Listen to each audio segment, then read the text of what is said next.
Sempre bom ver alguns rostos conhecidos, professor Fábio, professor Alexandre, além dos demais que a gente já saudou aqui.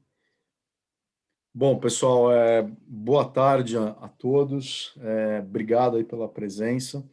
Eu estava falando antes da gente entrar aqui que parece uma eternidade, mas hoje é o último webinar, aparentemente não aparecer nenhum novo, desse semestre tão longo, né? Começamos em fevereiro.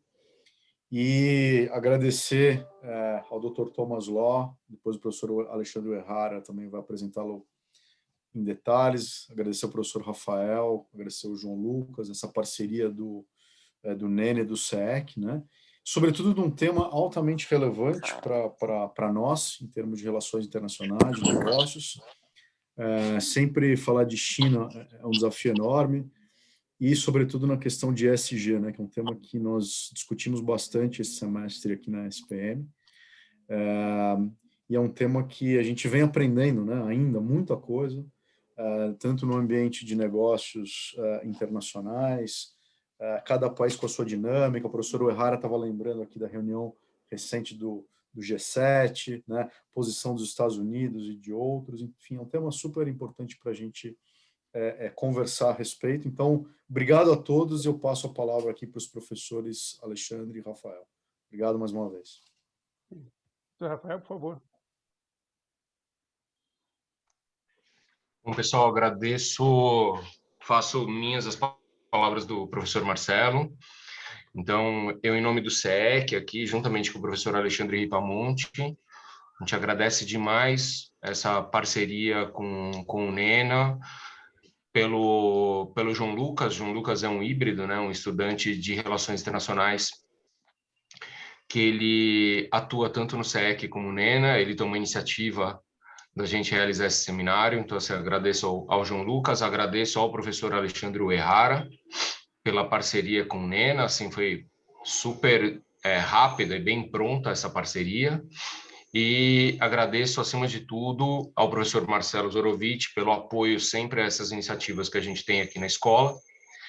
E queria fazer um agradecimento muito especial ao Dr. Thomas Law, que o professor Alexandre Uehara ele vai apresentá-lo, mas fica aqui já meu agradecimento em topar essa empreitada de, pelo menos, esclarecer um pouco para a gente aqui, a gente agregar um pouco de conhecimento a respeito do tema de ESG num país tão importante, num player super importante no cenário econômico mundial, que é a China. Tá? Agradeço já de fato ao professor Thomas e a todos os presentes aqui. Muito obrigado, pessoal. Legal. Bom, pessoal, boa noite. Como digo lá na rádio, boa noite, pessoal. Muito prazer estar aqui com vocês hoje, né? Super bacana. A gente está aí, como o senhor Marcelo falou, no nosso provável último webinar do semestre, mas, né, com toda a motivação, né? Muito bacana estar com vocês aqui. E realmente agradecer, né, ao professor Marcelo, ao Rafael, ao João Lucas por propor essa temática. O João vai nos ajudar depois, né, nas perguntas e respostas, no debate. E, em particular, né, queria agradecer ao Dr. Thomas, que já é, assim, vamos dizer, acho que espero poder chamá-lo de amigo, nós já tivemos alguns eventos e ele me proporcionou a oportunidade de conhecer um pouco da cultura chinesa, de participar de um dia, né, que nós tivemos aí uma comemoração também do Dia da China no Brasil, que acho que ele pode falar um pouquinho do que é isso também, do como é que foi. Então, tem sido uma experiência muito bacana essa interação com conhecer um pouco mais da China por meio das apresentações, dos eventos que o senhor Thomas tem proporcionado. Então, apresentando já o Dr. Thomas Law, é doutor e mestre em Direito pela PUC São Paulo, né, presidente do IBRA-China e da da Coordenação Nacional das Relações Brasil-China na OAB. Né? Então, uma pessoa que conhece muito das relações Brasil-China. É uma oportunidade assim, fantástica mesmo a gente poder estar aqui ouvindo hoje a sua experiência, o seu conhecimento. Quero agradecer muito mesmo, Sr. Thomas pela disponibilidade de estar aqui conosco, né? Nessa agenda diz que no mundo virtual as coisas não ficaram tão mais fáceis, nossa agenda ficou muito mais complicada, muito mais cheia. e a gente muda de janelinha e já é um outro compromisso, né? Então, agradecendo muito mesmo por dedicar um pouco do seu tempo aí para a gente poder ouvi-lo. É uma coisa assim muito, muito preciosa para a gente e desse país, né? Que é um país que para nós é muito importante, está aí nos debates internacionais e para nós da SPM é fundamental a gente se aprofundar cada vez mais em conhecer, né, um pouco mais da China. Então, queria já passar a palavra para o Dr. Thomas, né, e no final, ou logo após a sua apresentação, o João vai nos ajudar aí nas perguntas e respostas. Dr. Thomas, com a palavra, então, por favor. Obrigado, professor Alexandre Errara. Boa noite a todos. Quero cumprimentar os professores da ESPM, professor Marcelo Zorovich, professor Rafael Almeida Vieira e também João Lucas Lisemer. Para mim é uma grande honra estar falando na Escola Superior de Propaganda e Marketing e parabenizo pela iniciativa dessa palestra sobre ESG. Né? Se passarmos para o português ASG, questões ambientais, responsabilidade social e governança. Mas um pouco antes de entrar nesse tema especificamente, eu queria falar um pouquinho da minha trajetória e um pouquinho do trabalho que eu venho fazendo através do Instituto Sociocultural Brasil-China. Sou nascido no Brasil, estudei em colégio americano e já na minha parte acadêmica de faculdade decidi estudar Direito.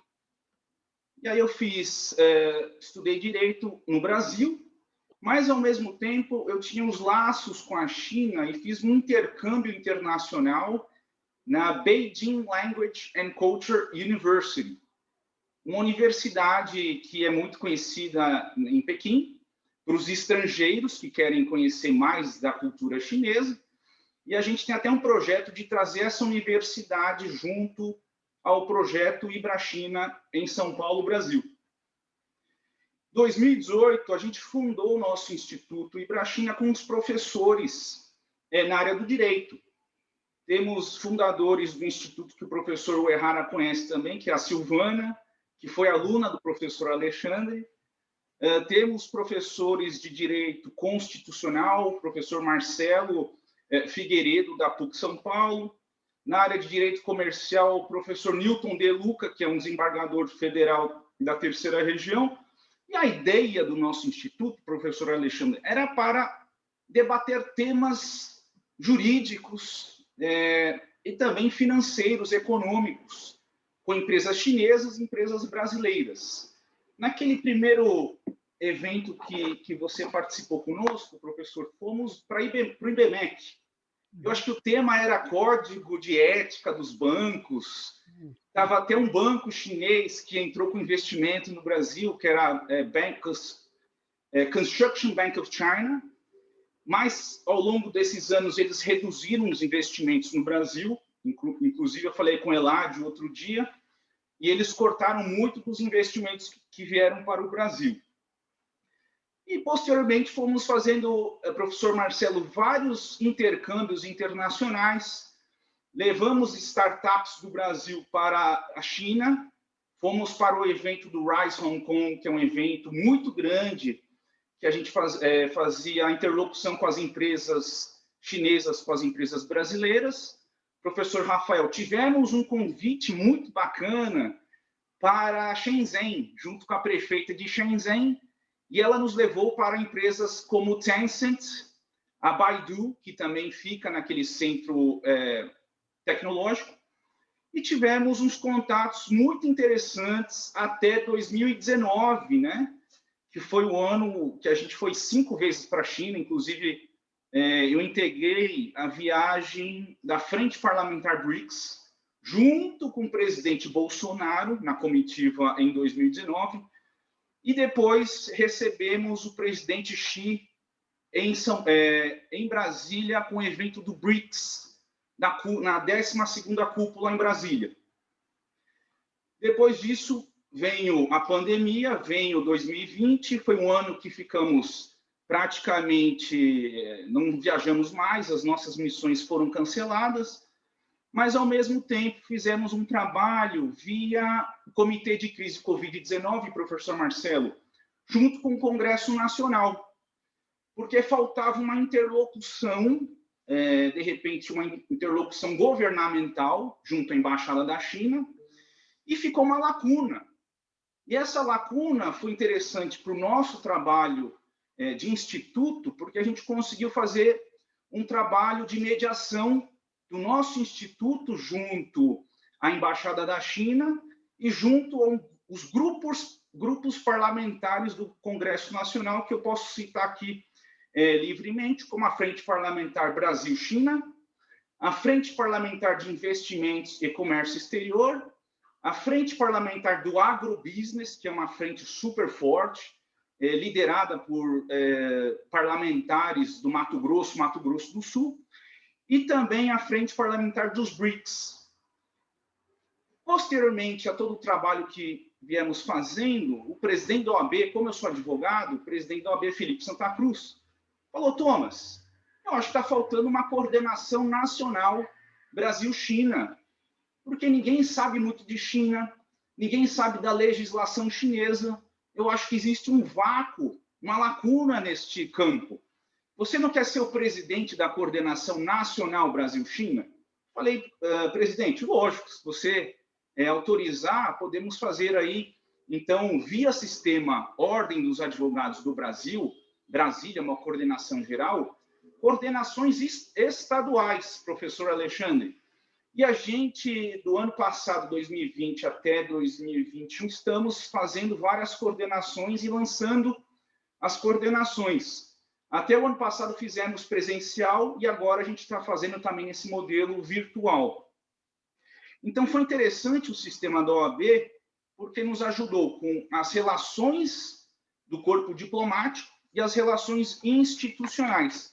E aqui eu cito um exemplo muito importante, professor Alexandre, que eu acho que mexe um pouco com a questão social ESG empresas chinesas. Eu vou falar do ponto de vista brasileiro nosso, que eu acho que nem a China tem isso em mente, a China, via embaixada, sabe disso, mas eu diria, por exemplo, a questão da falta de oxigênio no Amazonas. Foi uma demanda que, inclusive, fazendo parte do Comitê de Crise Covid-19 do Congresso Nacional, eu recebi a ligação do deputado Marcelo Ramos, o deputado que é do Amazonas. Ele falou: Thomas, aqui tem uma crise assim do oxigênio, está faltando, os hospitais não têm oxigênio. E aí, o que eu fiz, professor Alexandre? Como eu tinha o contato da IBG, que é um Instituto de Gases brasileiros aqui em São Paulo, uma empresa muito grande, o Newton falou: Thomas, eu consigo te dar um container ISO equivalente a 1.900 cilindros. Foi uma ajuda humanitária da empresa. E depois que a gente conseguiu fazer esse contato do ISO dessa empresa de gases, faltava uma coisa para o Brasil, professor Alexandre. Como enviar este container gigante para Manaus? Aí eu liguei para uns amigos, inclusive o pessoal da FAB, de Guarulhos, que é o Coronel Puzioli. Ele falou: Thomas, eu consigo embarcar esse ISO para você no KC-390, que é o avião da Embraer. O Exército, a Aeronáutica vai te ajudar, porque isso é uma ajuda humanitária.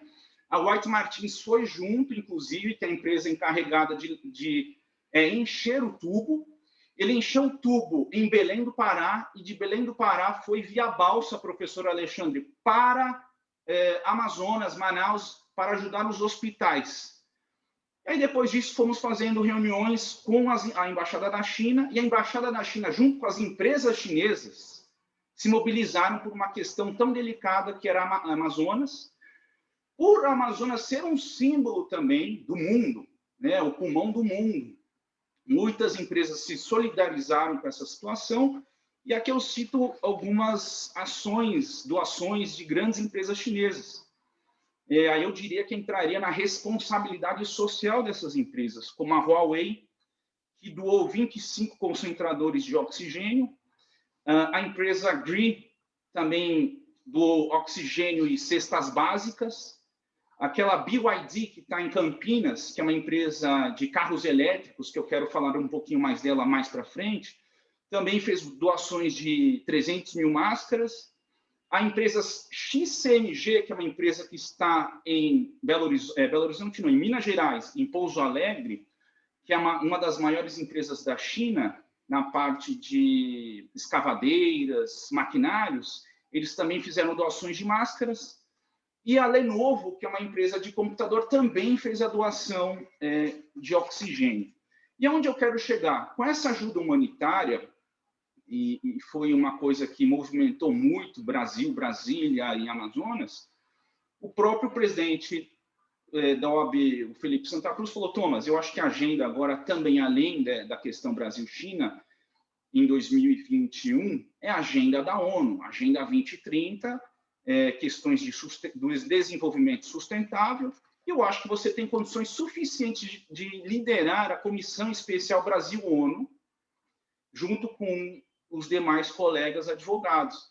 Aí eu falei: sim, presidente Felipe, eu acho que essa missão da Comissão Especial Brasil-ONU é para a gente dialogar com as entidades. E nessas entidades, professor Alexandre, falamos muito com Nova York e outras entidades do Brasil. E aí, já que essa palestra tem a ver com ESG, fica a pergunta para os nossos alunos, os nossos telespectadores. Qual é a imagem do Brasil hoje internacionalmente? Qual é a imagem que nós, os nossos brilhantes marqueteiros, devemos passar a imagem para essa credibilidade internacional que hoje falta para o Brasil por duas razões muito grandes? E ontem, até eu acho que foi no final de semana, que eu vi na CCTV, um canal da China, professor Alexandre, que eu tenho em casa, Bolsonaro anda nas ruas com as motos e toma uma multa, né, por não usar a máscara. E isso repercutiu na China como se fosse na Rede Globo da China. Aí a pergunta são duas questões que abalam a imagem do Brasil, né, via os investidores internacionais, que é o quê? O desmatamento da Amazônia, que interfere diretamente no aquecimento global, e a questão de como é que o Brasil está lidando com o combate ao Covid-19. Bom, eu vou então falar um pouquinho do ESG e por que na China se transformou num grande movimento, que não é uma coisa nova, professor Alexandre, mas, em virtude da pandemia, as coisas foram se mudando. O presidente da China, o presidente Xi, ele tem falado em eventos abertos sobre a descarbonização até 2060. Ou seja, ele tem uma meta muito audaciosa, que é o compromisso de alcançar a neutralidade das emissões de carbono antes de 2060, e ele quer usar o uso de energia solar e eólica predominantemente até 2030.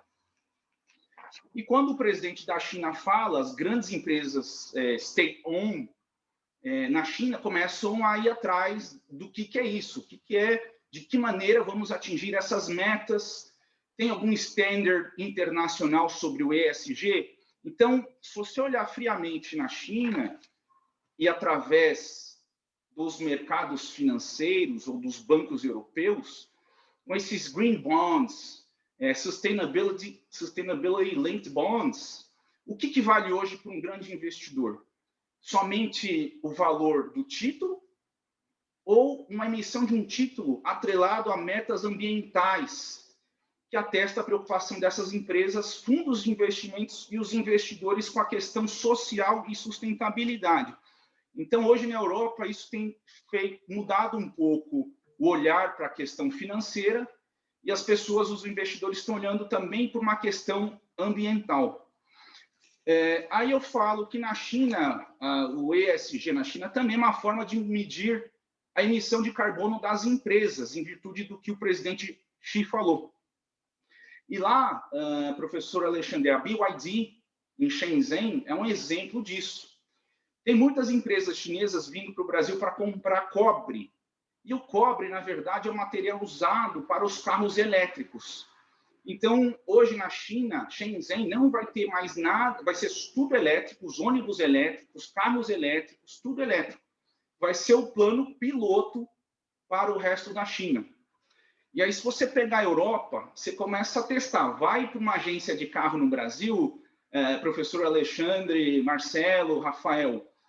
Hoje não existe mais mercado europeu, carros europeus vindo para o Brasil com diesel.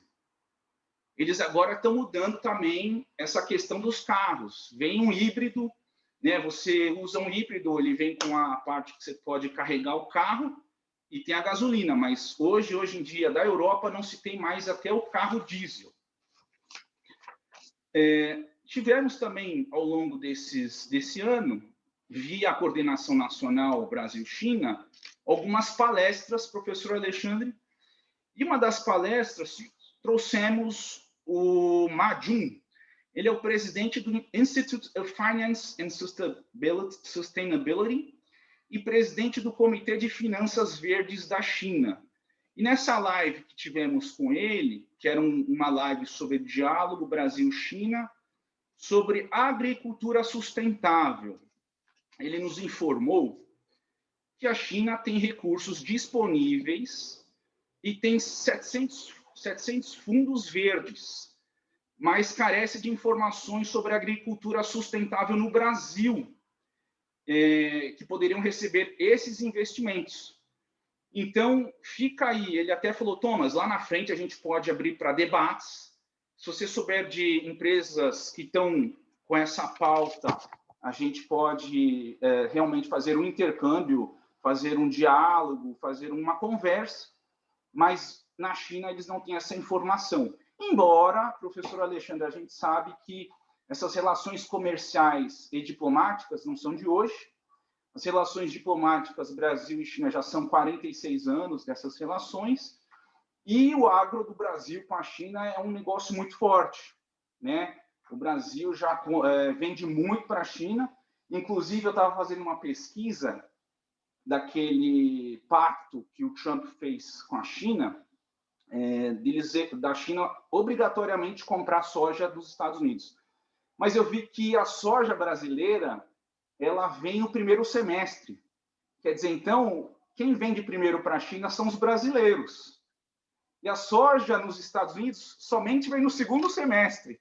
Então, o Brasil, teoricamente, sai na frente já na venda do agro.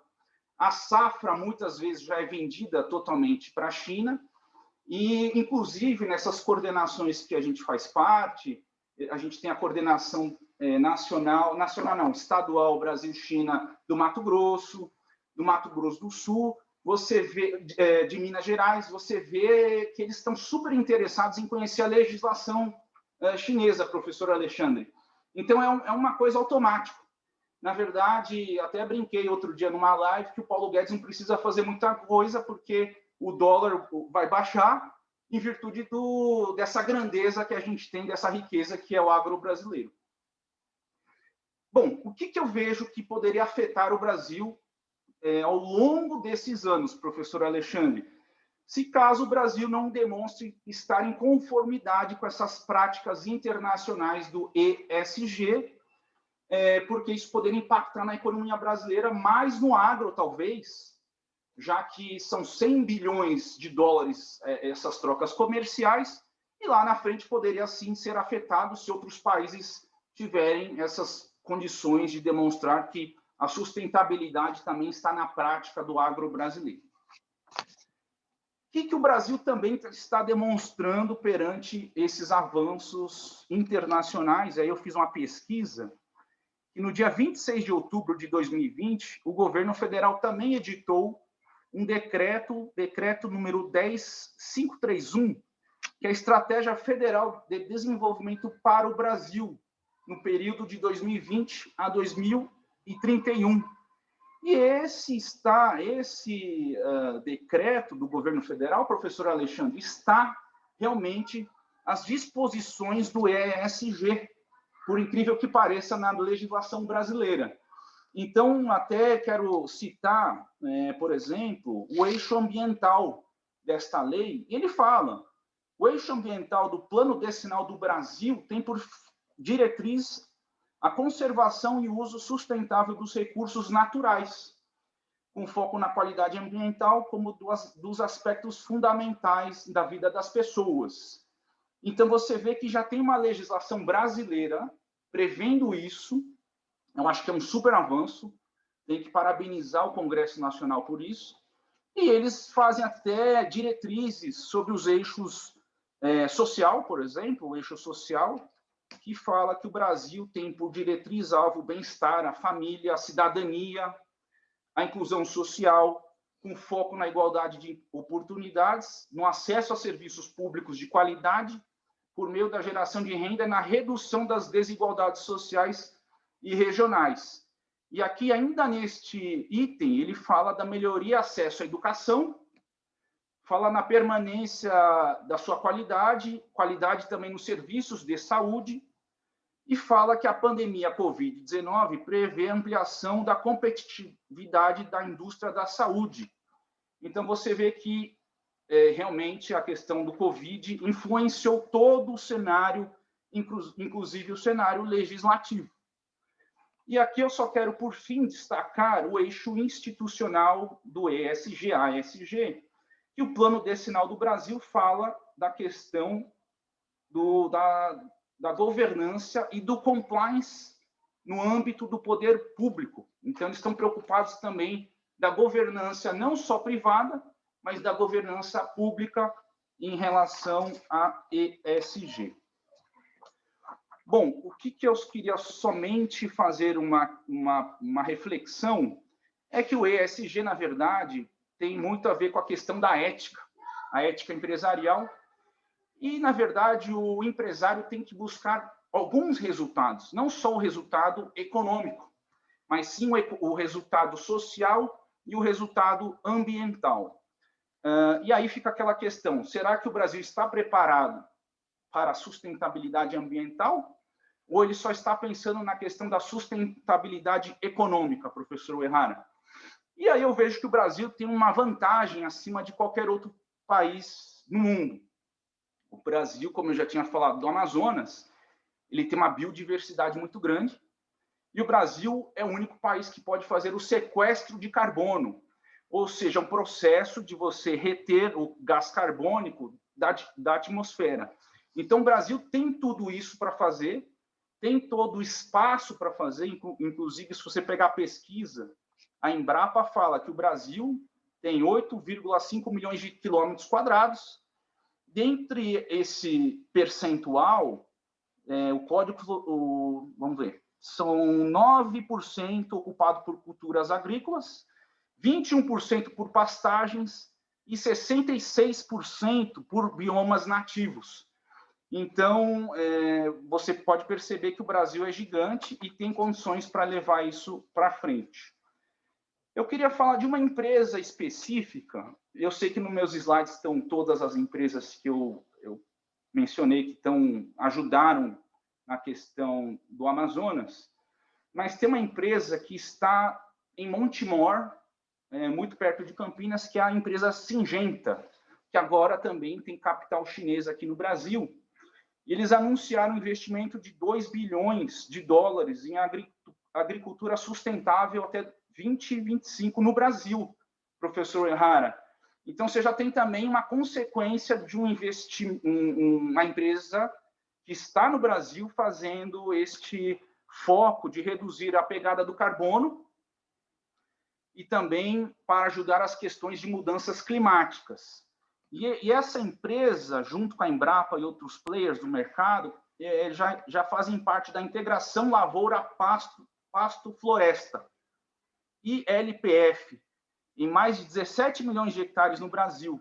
Parece que já recuperaram 6,3 milhões de hectares de terras agrícolas à beira da degradação por meio de práticas de agricultura regenerativa.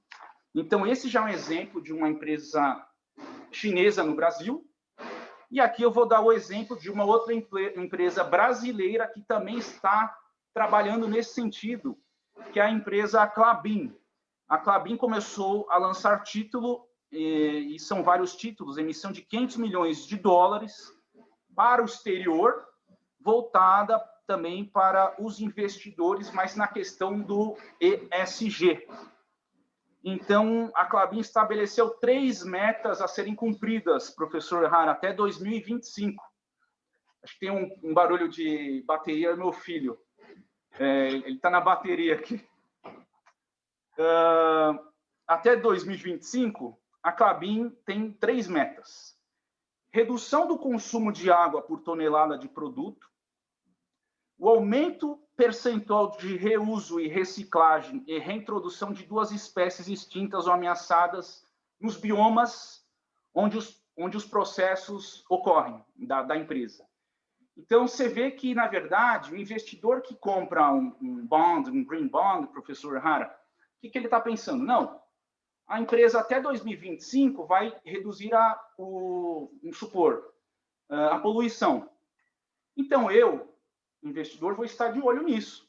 Caso não cumpra, o que acontece? Vai ter realmente um valor que a empresa vai ter que pagar para o investidor. Na verdade, até uma cláusula, uma multa, porque a empresa não cumpriu a meta. Então, eu acredito que, juntando esse lado ESG, é um movimento que, se mexer no mercado financeiro, mexer com políticas públicas utilizando o Estado, o terceiro setor e a sociedade como um todo, temos um jeito de realmente ajudar o meio ambiente.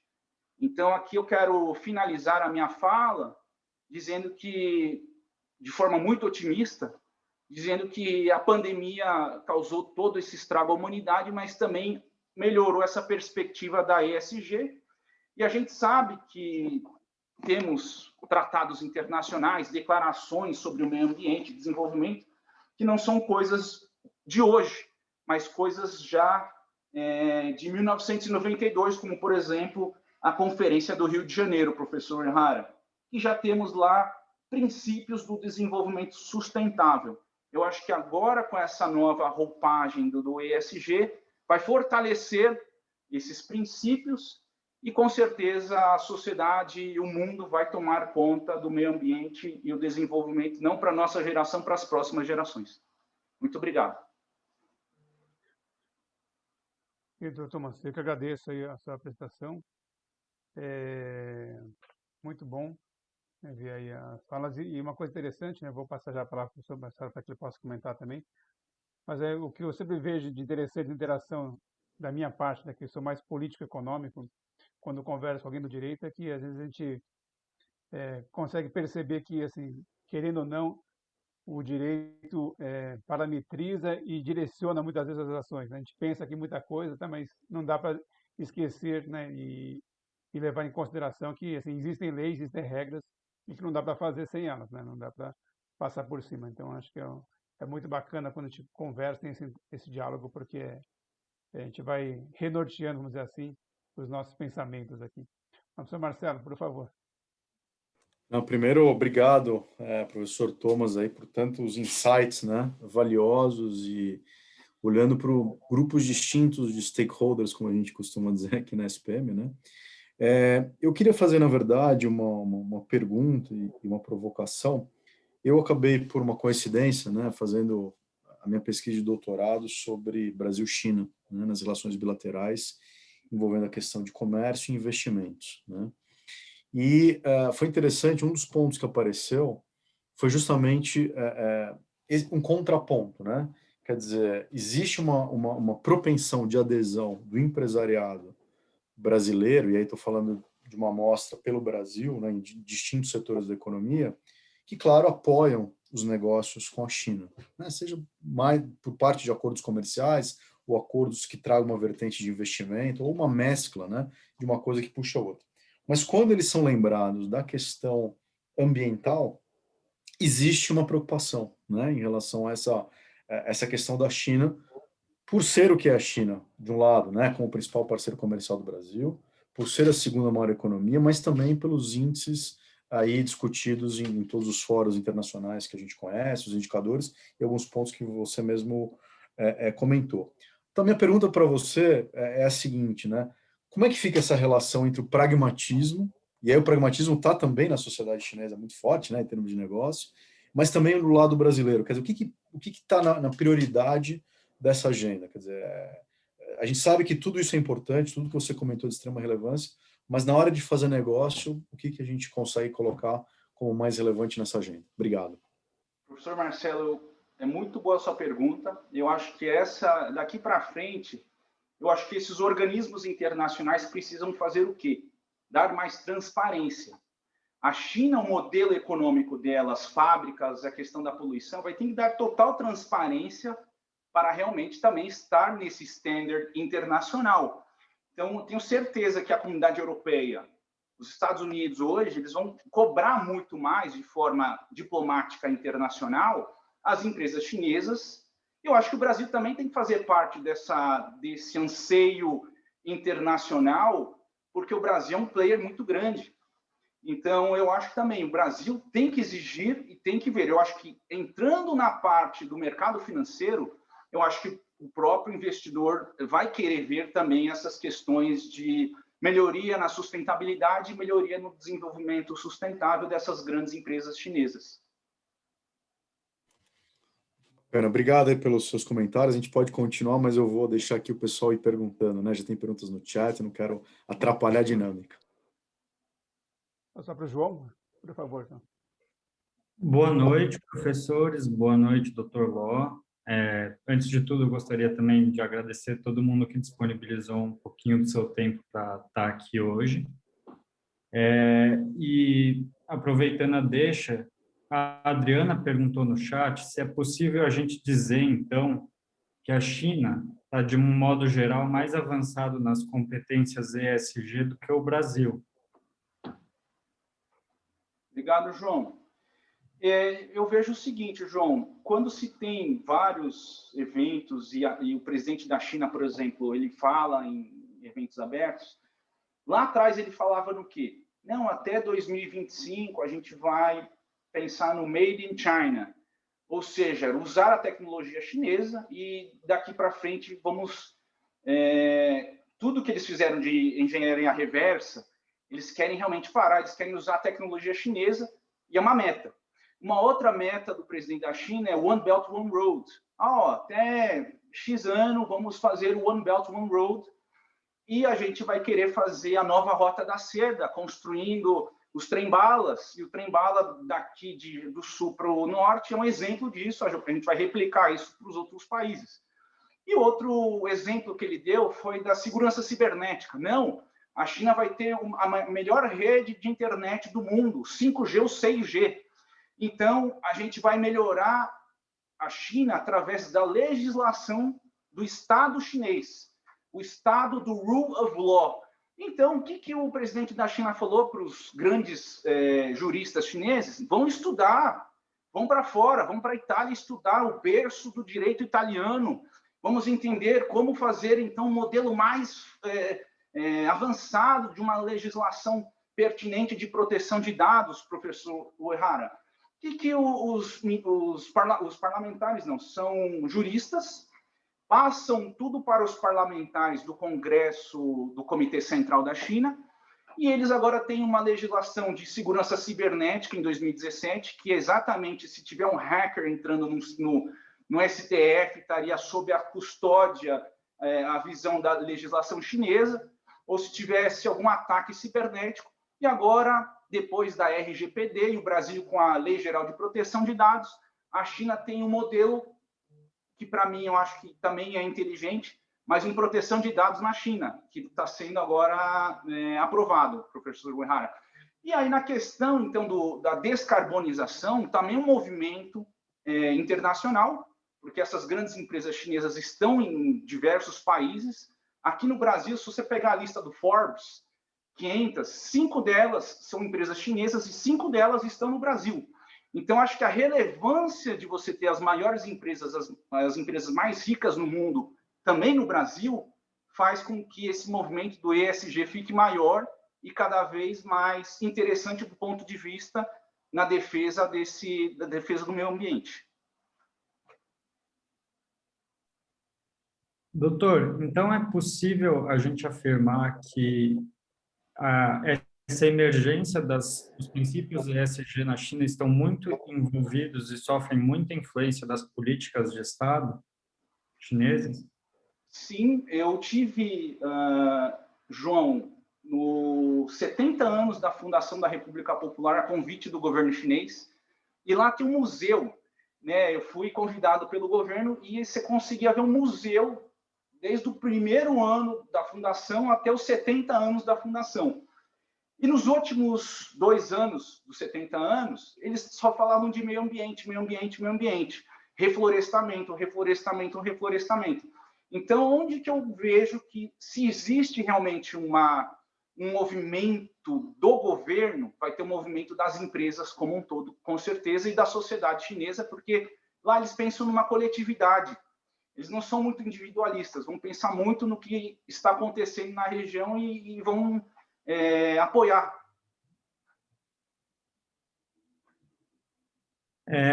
Eu ainda tenho uma pergunta minha a respeito do papel do Instituto Ibrachim.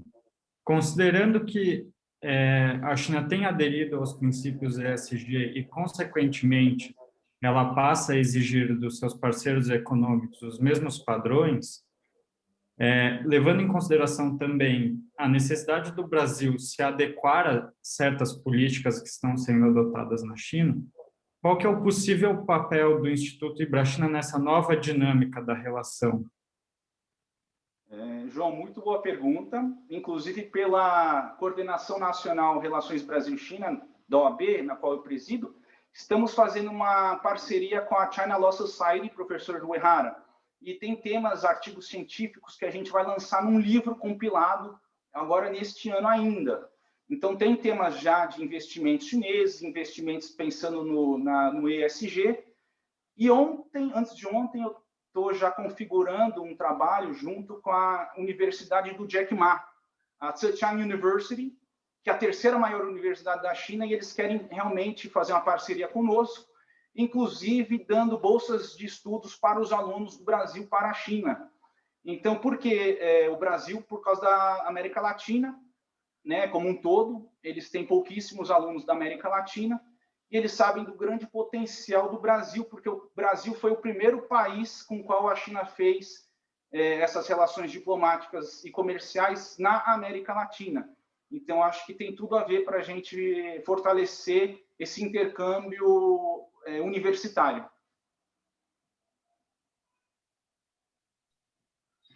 A gente ainda tem uma pergunta do chat, da Maria. Ela pergunta quais as áreas mais promissoras para os jovens universitários brasileiros que gostariam de se especializar nas relações de comércio Brasil e China. Ela ainda pergunta do Instituto Brasil-China e quais são os programas e produtos que ele oferece. João, essa é uma pergunta fácil de responder, professor Alexandre, professor Marcelo, professor Rafael. O brasileiro é criativo. Eu acho que a China ainda falta muito no contexto de storytelling, professor Uehara. Eu acho que ainda falta muito no marketing. Eu acho que o marketing das empresas chinesas ainda são muito assim, não estão preparadas, de repente, para o mercado internacional. Eu acho que o brasileiro, o marketing do Brasil, ele é muito mais avançado. Então, eu acho que tem essa questão do marketing. Eu acho que pode ser uma coisa bacana da China com o Brasil, essa questão da tecnologia.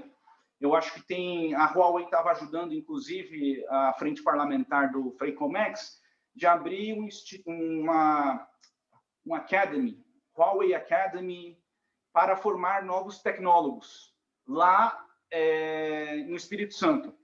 Então, assim, eu acho que essa questão de novos tecnólogos, a engenharia civil, isso tudo tem como fazer uma parceria com a China, que tem total interesse em fazer com os brasileiros. E o papel do Ibrachina. O papel do Ibrachina também é fomentar essas relações com as universidades e também a publicação dos livros. A gente tem algumas pesquisas sobre o agronegócio com a Universidade Federal de Viçosa, já foi lançado, e o ano que vem a gente vai lançar mais 2, uma com a Universidade Estadual de Minas Gerais.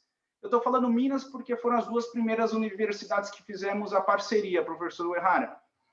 Temos uma parceria com o Centro de Liberdade Econômica do Mackenzie, com os princípios de liberdade econômica, e aí a gente vai fazer esse intercâmbio com a China. Porque eles perguntam, Thomas, a China é comunista? A China é socialista? Aí eu falo, é um socialismo de mercado, professor Uehara. Mas, assim, é tão rápido, é tão dinâmico, que eu não sei se é mais comunista. Sinceramente, é um comunismo para eles da China no interior verem que é comunista, mas o processo de abertura econômica dos centros econômicos, das zonas econômicas, é totalmente capitalista. Eu acho que o capitalismo está muito mais ali do que qualquer outra coisa, se você me perguntar o que é capitalismo. Uhum. Mais perguntas? Sim, o excelentíssimo professor Alexandre Ripamonte perguntou o que a gente pode esperar da Huawei e o 5G no Brasil. Boa pergunta, João. A Huawei tem contato com eles, estive com o vice-presidente no começo do ano, depois da pandemia também não nos falamos mais, mas tem um leilão 5G agora, em julho, e agora vai para leilão. Tem uma questão técnica da TCU, que eles estão falando se é pedalada ou não, né, dos cabos indo para o Amazonas. Isso vai ser um debate técnico dos pesquisadores do TCU, mas provavelmente eles querem já avançar com 5G. Agora vai ser uma questão de critério técnico, é um edital, um leilão, só que a Huawei também tem acho que 40% a 50% das antenas hardware no Brasil. Então vai ter que ver como é que vai ajustar essa composição com a empresa Huawei. E a empresa Huawei já está há mais de 30, acho que 25 anos no Brasil, então também tem um lastro com o Brasil de muitos anos. Ótimo, muito obrigado. O Rodrigo Portela ainda perguntou se é possível falar em ESG como elemento estrutural do socialismo, com características chinesas, ou sua preocupação social e ambiental decorre em outras determinações e aspectos ideológicos. Senti que houve uma apresentação do ESG com uma ideologia com características e relações próprias, como um sinônimo de preocupação ambiental e social. João, eu acho que aí que é a importância também do Instituto.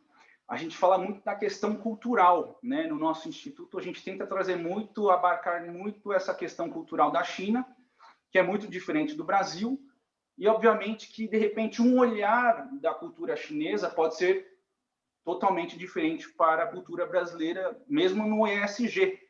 Mas eu acho que tendo um standard internacional, eu acho que vai estar todo mundo fazendo um compliance desse standard, e eu acho que as regras são claras internacionalmente, da mesma forma como a China entrou para a OMC, teve que cumprir vários regramentos para estar dentro desse standard internacional. Então, eu acho que a China consegue, pelo modelo econômico dela, professor Uehara, professor Marcelo, é incrível ver que em 40 anos, cada década, eles cresceram, por cerca de 10% ao ano.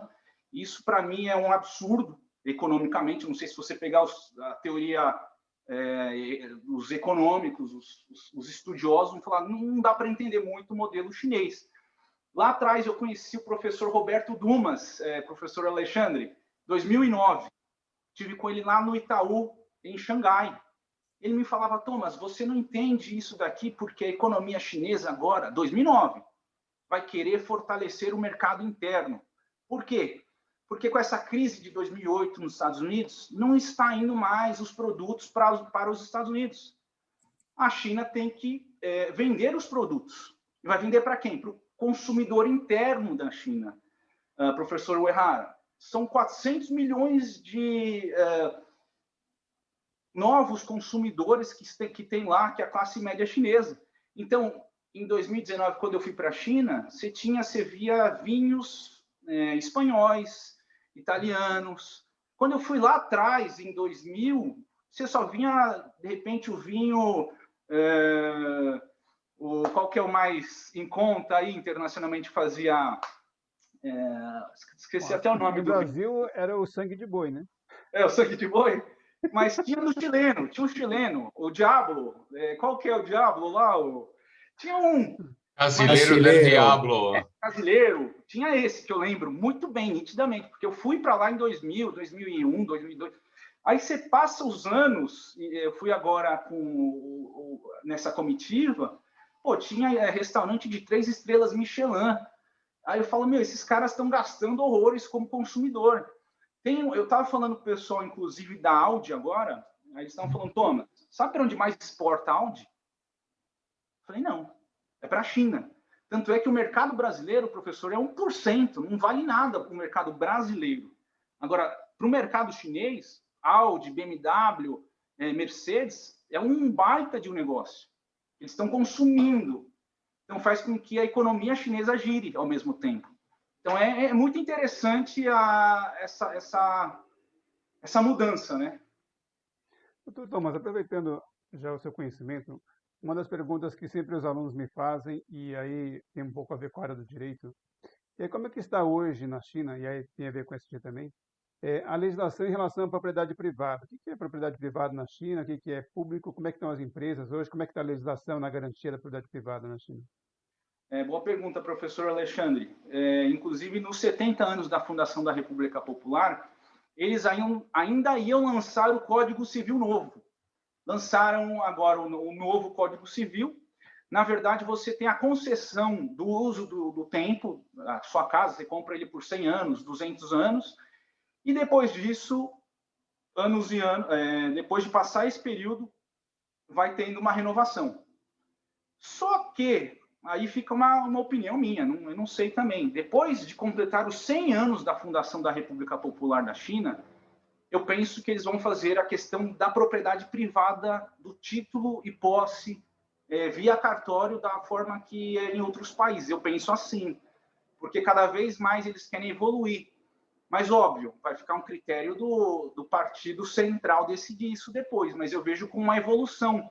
Por que eu digo isso? Porque já tem uma nova legislação para os investidores estrangeiros na China. Eles falam, não, vocês não vão para o Japão, vocês vão ficar aqui na China e a gente vai te dar esse tipo de benefício, mais esse tipo de benefício, e vai ficar aqui na China com a gente. Então, na verdade, a China não descumpre os contratos. Pelo contrário, eles são cumpridores dos contratos. Por isso que as grandes empresas se mantiveram lá por muito tempo. Bom, eu pensei em passar a palavra para o professor Rafael, ele tem uma pergunta. Professor. Thomas, obrigado pela sua apresentação. Eu tenho uma pergunta aqui que vai bem com o viés da escola. Os alunos de RI, né, os alunos de ADM, eles têm uma pegada muito forte setorialmente. Então, assim, a gente desenvolve vários estudos setoriais aqui, seja nos núcleos, né, no SEC, seja no NENA, seja nas disciplinas de monografia, os alunos são incentivados a fazer estudos setoriais. E aqui eu vou te fazer uma provocação, não é muito provocação, tá? É só para você dar um palpite pelo seu conhecimento que você apresentou, que você tem, né, dos seus estudos, da economia chinesa. Se você fosse apontar os setores que mais se adaptam, mais seguem as práticas ESG, tal qual, por exemplo, nos Estados Unidos, na União Europeia, na economia chinesa, quais seriam esses setores? E se tiver algum setor que você acha que vai fazer o catching up bem rápido nessas melhores práticas, qual seria esse também? Obrigado. Obrigado, professor Rafael. Um exemplo de uma empresa que está no Brasil, que veio através do Brownfield, comprou uma empresa portuguesa e veio para o Brasil, a CTG, China Three Gorges. A China Three Gorges vem para o Brasil há mais de uma década, e só que veio naquele modelo do Brownfield, quando entrou com a EDP, que é aquela empresa portuguesa. E a CTG, inclusive, tive com o CEO 2 anos atrás, ele já saiu, agora é um outro CEO, ele tinha muita preocupação com a energia renovável. Então, assim, quem quiser entender um pouquinho da CTG, acho que vale a pena entrar no site, vale a pena pesquisar, porque essa empresa, sim, que é a Três Gargantas na China, é uma empresa que movimenta muito, ela está preocupada com a questão da ESG há bastante tempo, e eu acho que agora, com esse movimento da pandemia, deve ter fortalecido cada vez mais, professor Rafael. E eu acho que outras empresas também na China, que eu acho que merecem um destaque para os alunos, para olhar ativamente, eu acho que a Tencent A Tencent é uma empresa de tecnologia que comprou a Nubank, fez também a 99 virar um unicórnio brasileiro. A unicórnio começou aqui, se transformou aqui no Brasil, mas foi com a Tencent, com o dinheiro da Tencent, que foi pago $1 bilhão para essa empresa. Então, eu acho que vale a pena ter o norte dessas empresas, porque é o que está movimentando o mundo. Obrigado, doutor Thomas. O Matheus Carnelosa ainda enviou no chat mais uma pergunta. Ele pergunta quais são os pontos que o Brasil pode aprender com a China para implementar o ESG nas empresas brasileiras. João, eu já tenho um exemplo muito bom que é a Syngenta, né? A Syngenta é uma empresa de capital chinês, entrou agora recentemente no Brasil e ela já está aplicando a redução do carbono. Então, são algumas empresas que já estão no Brasil. A própria CTG deve ter alguma política, alguma meta para redução de poluição. Eu acho que a gente poderia ver as empresas como a Dacan, a COFCO, que está comprando o agro brasileiro, e de que forma eles estão se posicionando, qual que é a contrapartida dessas empresas na compra do agro brasileiro. Eu acho que vai ter esse movimento também, professor Alexandre. Eu passo a palavra agora para o professor Fábio. Oi, João, obrigado. Thomas, obrigado por ter compartilhado o seu tempo com a gente, o seu conhecimento. Eu queria fazer uma pergunta também dentro da bola levantada pelo meu amigo Rafael Videira.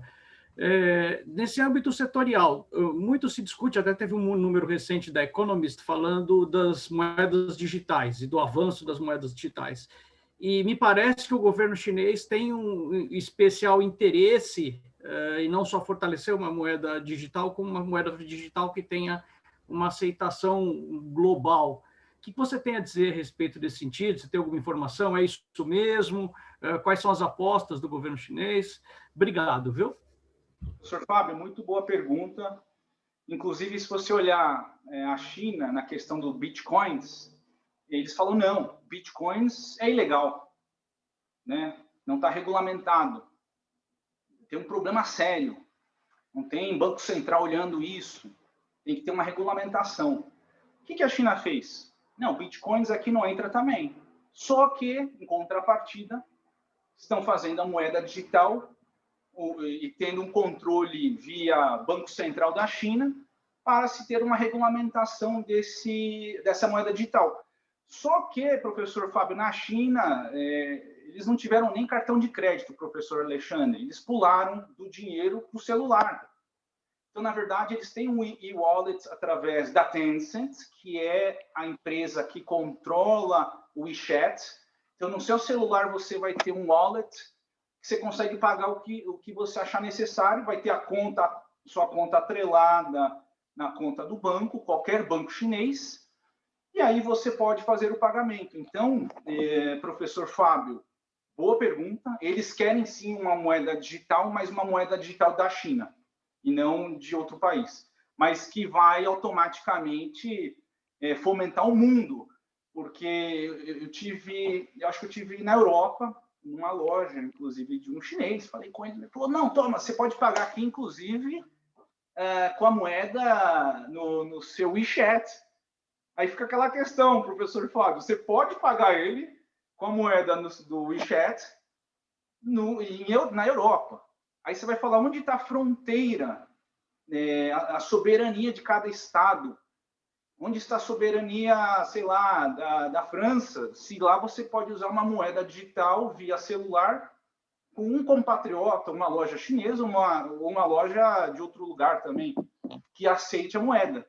Então, ficou uma coisa, professor Alexandre, um desafio, eu diria, para, inclusive, as autoridades no setor bancário, no setor de regulamentação, talvez para ajustar essa prática internacional, de repente, seria um organismo internacional, com uma autorregulação e cada estado cada empresa tendo a sua autorregulamentação.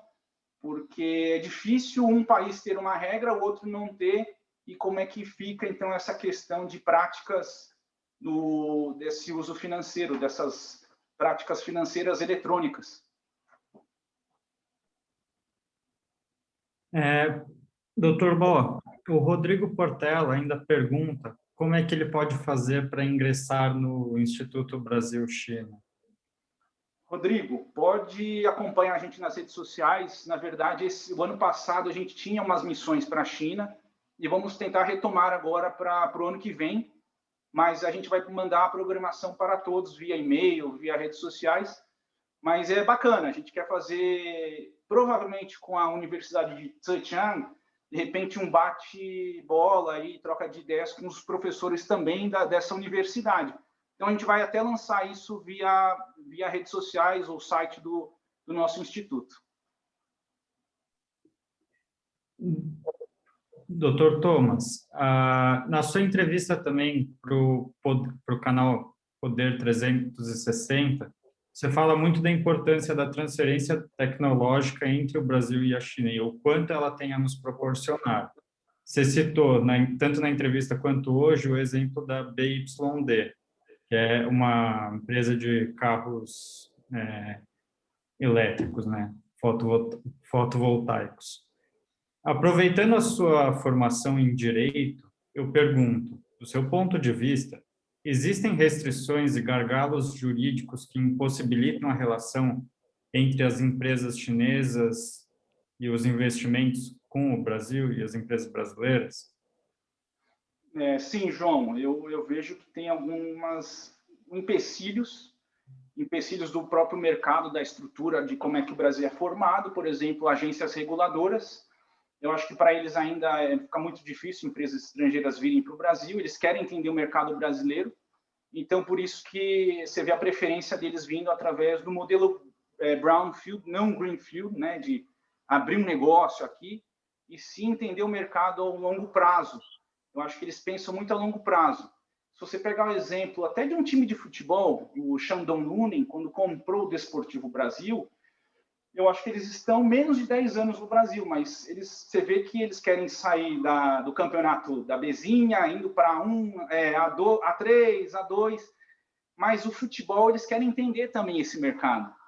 Então, você vê que eles não estão olhando a curto prazo, estão olhando a longo prazo. Mas, obviamente, que isso vai ter que dar frutos de lucratividade, porque também nenhuma empresa para em pé. Então, eu acho que eles vão colocar isso na balança. Agora, se você me perguntar, o Fosun entrou no Brasil, entrou forte, quem era o CEO era o Diogo Castro, que estava com a gente na Fiesp 2 anos atrás, ele saiu, e a Fosun também tirou os investimentos que tinha no Brasil de mercado imobiliário. João, então, assim, cada empresa está olhando o mercado de certa forma. Então, no mercado imobiliário, por exemplo, ele tirou os ativos do Brasil. Agora se você me perguntar, as empresas do agro querem vir para comprar os commodities brasileiros. Quando eu defendo que existe a possibilidade de uma transferência de tecnologia, é quando uma empresa realmente chinesa venha para o Brasil e traga a tecnologia para o agronegócio, por exemplo. Mas aí eu acho que a legislação brasileira precisa ser modificada. Tanto as reformas tributárias, como as reformas administrativas que o Congresso falou que vai fazer agora para esse ano, mas eu não sei se vai dar tempo, porque ano que vem já é eleição. E também, professor Uehara, a questão de vendas de terras por estrangeiros.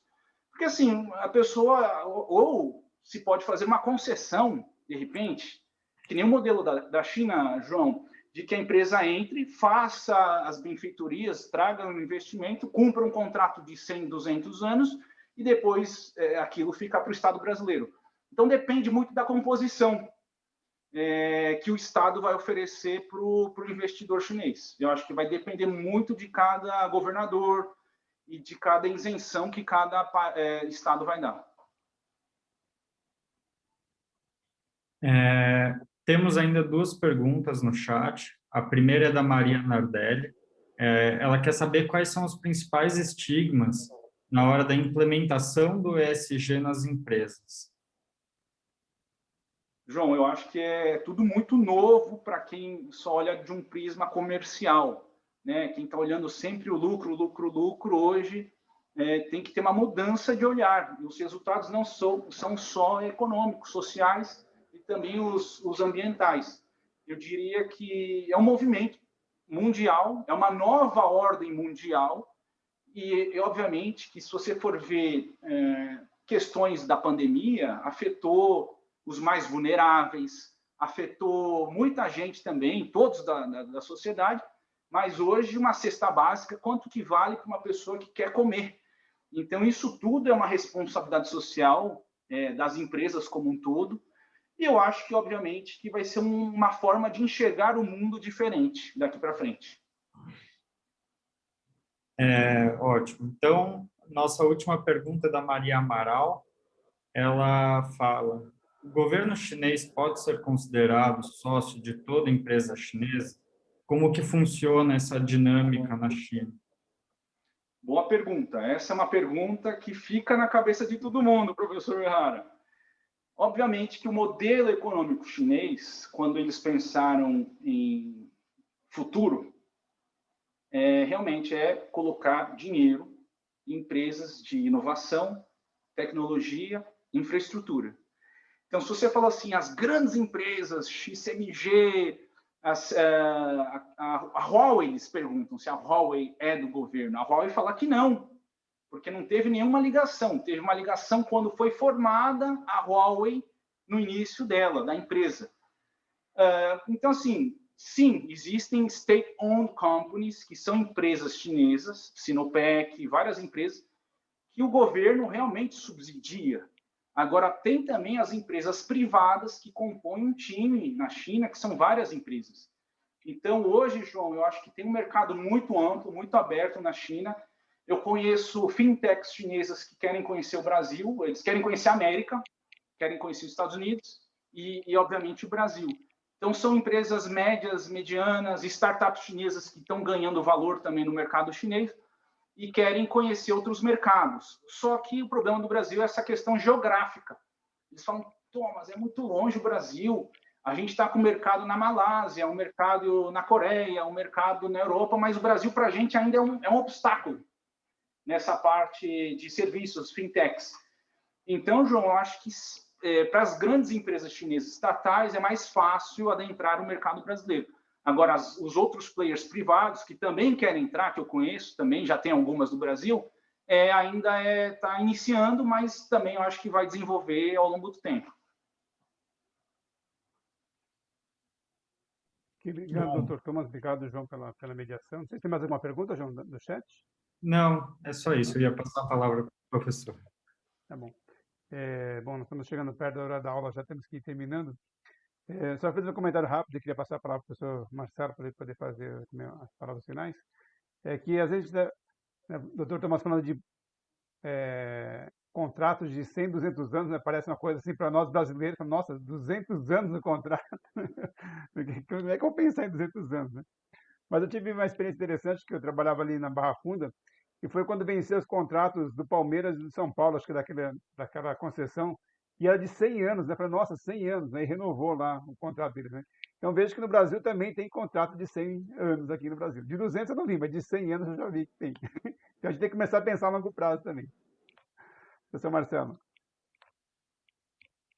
E essa questão de contrato é interessante, né? Essa visão de longo prazo, acho que da liderança chinesa, né? Quer dizer, uma sociedade que tem uma história também já muito antiga, então isso reflete no modelo contratual, né?